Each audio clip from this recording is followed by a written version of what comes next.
Hi there, I'm Alessandra Latour, a leadership expert with over 15 years of experience leading teams and developing leadership programs for over 400 leaders. I've had the privilege of designing learning programs for companies ranging from 15 to 5,000 team members, and I've earned a Doctor of Education degree to make sure that all of the programs I develop maximize learning and action. Through the Latour Leadership Academy, I empower emerging and existing leaders to embrace their authentic leadership style, create team synergy, and foster a positive work culture through curated and personalized learning experiences. In this podcast, we'll talk about how leadership can be found in everyday activities and provide practical tips for those who are new to managing or leading a new team. If you're a leader or hoping to be one, by title or not, I'd love to connect, get to know you better, and find out how I can help. You can grab a free resource on my website, latourleadershipacademy.com, and sign up for my weekly email newsletter where we talk about leadership skills, network, and share action-based ways to enhance team collaboration and positive productivity. This mini-sode is about building trust and relationships because teams with high trust are 50% more productive. Let's get started. The first question that came in was, how can I build trust quickly with my new team? This is a great question because it's going to be important to spend time getting to know each of your team members personally and professionally, especially if you're walking into a new group. If you're an outsider, sometimes it can take a little bit more time. If that team has been together for a long period of time and you're the new one, that means that they're trying to figure you out just as you trying to figure them out, right? So the first thing you should do is be transparent about your goals and expectations. And I can't remember exactly when it was, but many moons ago when I was first a manager, I was given a book called, was it Who Took My Cheese or something like that? It's a leadership book. And basically the premise of the book is that when you're a new leader in a new team, in a new environment, your job for the first 30, 60, maybe even 90 days is to observe. This doesn't mean you can't be thinking behind the scenes, problem solving, troubleshooting kind of things, how to make things better, continuous improvement. It just means that you first need to get to know your team and you need to get to know what they do and you need to get to know the organization if it's new to you. And so you can have goals and expectations, but you should be careful how much you disclose or how much you share first thing. Instead, get to know them and do some observation first. So that's one way to build trust with your new team, is to make sure that you're not suddenly coming in and wanting to change everything on day 1 or day 2 or day 10, right? They want to know that you're going to work with them. And so one of my recommendations to all leaders is to set up one-on-one conversations with your team members at a minimum of monthly. But if they're your direct reports, I would suggest weekly. And I also encourage leaders to have their teams do that among the team as well. So if you have 10 team members, those team members should be meeting one-on-one with each other as well at a minimum of monthly. And that conversation doesn't have to be a professional conversation. It can be related to personal things so they get to know each other better. This is especially important if you're working in a remote environment because you don't have that normal water cooler talk or before the meeting starts talk or after the meeting ends talk or lunchtime. So you need to create those opportunities for interaction so that you can build trust among your team. And also another way to build trust in your new team is to make sure that whatever you promise, you follow through on, and whatever you say you're going to do, you're consistent. So if you are going to create an agenda for your team meetings weekly, then you should create an agenda every single week or ask somebody if you have to delegate it to do that for you. But if you make a promise, make sure you fulfill that. And if you can't fulfill that promise, maybe it shouldn't have been a promise to begin with. And also, clarify why. Why couldn't I have done this when I promised this to you?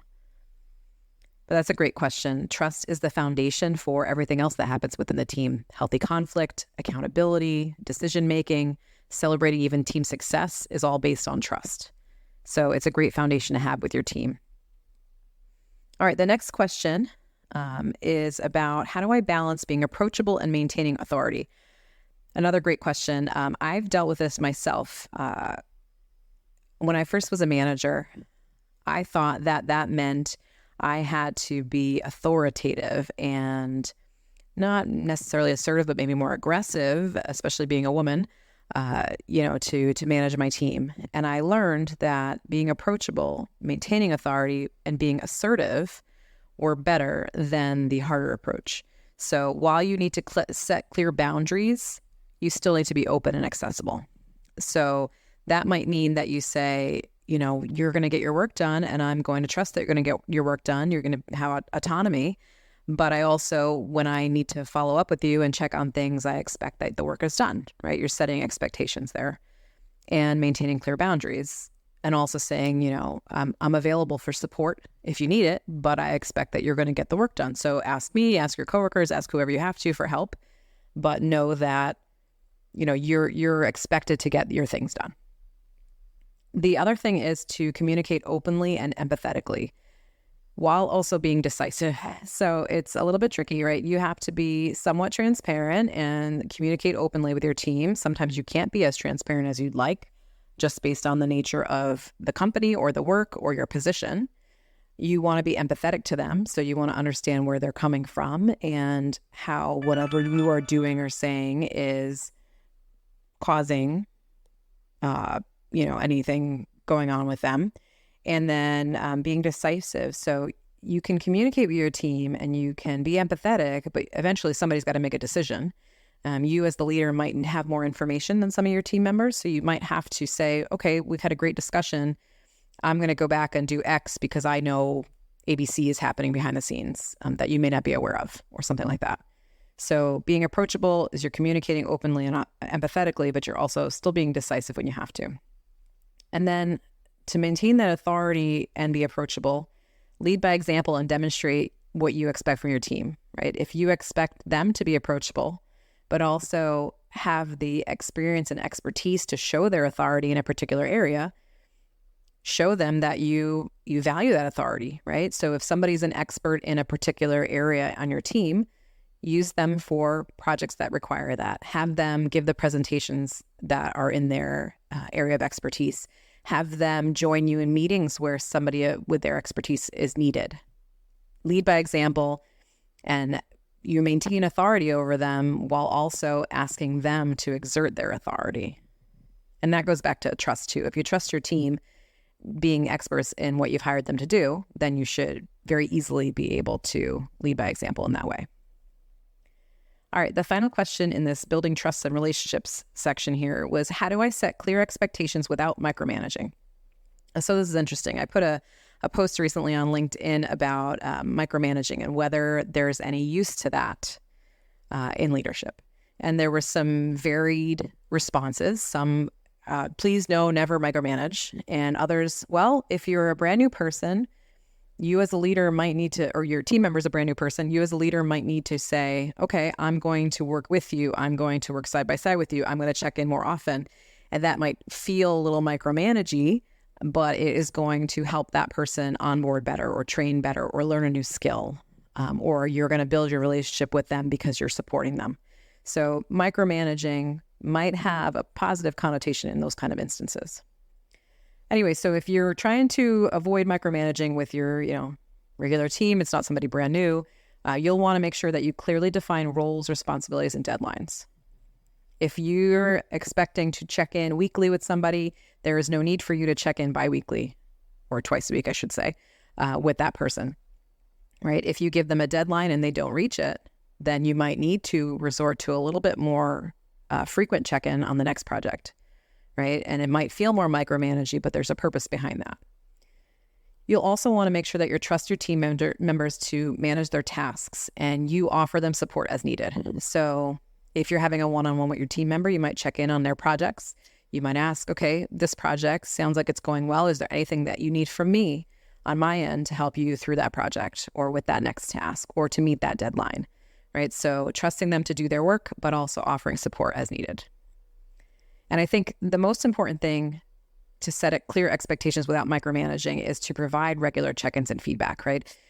If you are not meeting with them at all until the end of the project and they're like, well, but I didn't have your support and I couldn't do X, Y, Z and the project's not done, that's not just their fault, right? That's also your fault for not checking in.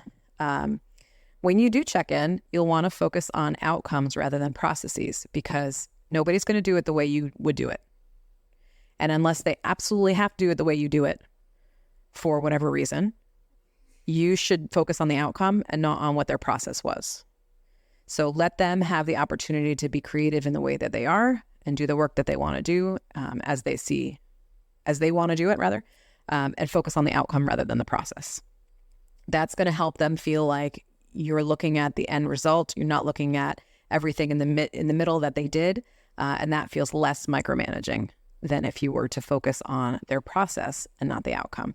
Now, if you notice there was a hiccup somewhere, sure, go back to the process, but from the get-go, at least look at the outcome. And again, make sure you're setting that regular feedback cadence so that they know when they have time with you.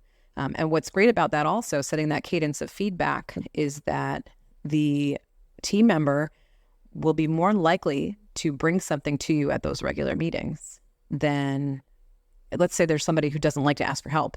If you're giving them an opportunity to ask for help within that meeting, you are giving them that opportunity, and they should be able to take that opportunity versus if they have to come to you on their own, perhaps. They might be less likely to do that, especially if it's a new person or a new team. You'll have a better opportunity of getting them to speak up for what they need if you have regular check-ins. Thanks for joining me for this mini-sode. If we're not already connected on LinkedIn, you can find me there, sharing practical tips and insights on all things leadership. And don't forget to grab the free resource on my website, latourleadershipacademy.com, and get more great tips directly in your inbox. Have a great rest of your day and see you back here soon.